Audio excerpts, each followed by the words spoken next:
I'm sitting here with Eric Nakamura, who is the co-editor and publisher of the hugely popular magazine, or I should say zine, should I? Giant Robot, which is a Japanese culture zine. Oh, it's Asian culture. Asian culture. Asian culture. Asian That's culture. what I meant to say.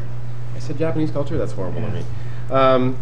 Can you describe to me then, if it's an Asian, what inspired you to make an Asian culture magazine like Giant Robot? There wasn't no other magazines that I would want to buy, so I decided to just make one that I'd buy. Yes.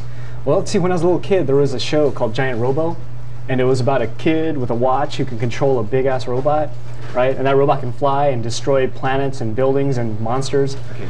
And that's a big-ass robot. Big ass, you know, Okay. like made out of metal, you know, and tall. Anyways, this little dude would flip open his watch and start talking to the robot and saying, okay, you know, Giant Robot, kill the monster. And the Giant Robot would get mad and kill the monster. What show was that? It was called Giant Robo in Japan. Oh yeah? Yeah, but then you know, I added a T, and now it's Giant Robot. Wow, that's good. And so, you know, and I also like robots, so I think that's a appropriate title for this magazine. And so, excuse me. What was I going to say? Now, in the magazine, it features Asian culture. That would include, I guess, films, video, music, art, animation. You go ahead and tell me everything. What does it include? What sort of people come to you say they would like to take part in Giant Robot, or like a piece of that? Well, I mean, the magazine's got all kinds of crazy stuff in it. You know, whatever we want and whatever we're interested at the time. So, like, if we're traveling, let's say, we could write about our travels. I might even write about you. You know. Well. Take You'll a photo. dedicate a whole 1/16 of a page to me or something. Yeah, postage stamp size.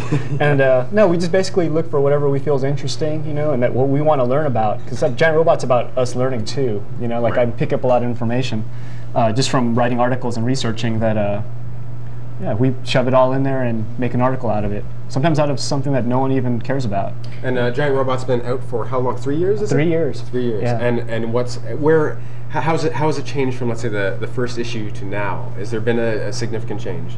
Well, I know there's one that's you know really recent, but start from the beginning. No, the very beginning we were staple and fold. You know, like I barely knew how to use a computer, so I'd type articles on the computer, cut it with scissors, and paste it together, you know, on a piece of paper, and then we'd Xerox it and fold it all up, staple it.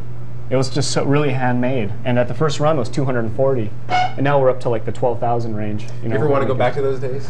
I'm thinking about doing another one that's just staple and fold. Yeah, you know, just for fun. Because after we finish an issue, sometimes there's nothing to do for a little while, and that's when I'm like, I get bored and I want to make another one.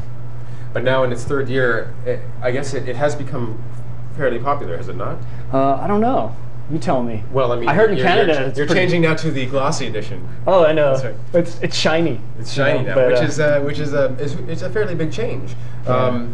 But where in this world of ours can someone get a copy of Giant Robot? Like where? It's in the States. It's in Canada. It's in States, Canada, Japan, Europe. It's all over the place, but it's heaviest probably in the States and maybe some in Canada too. Right. Yeah, but you know, it goes to like big stores, big chain bookstores, big chain music stores, mom and pop stores, liquor stores. No, not many liquor stores, but it gets around. But that's coming.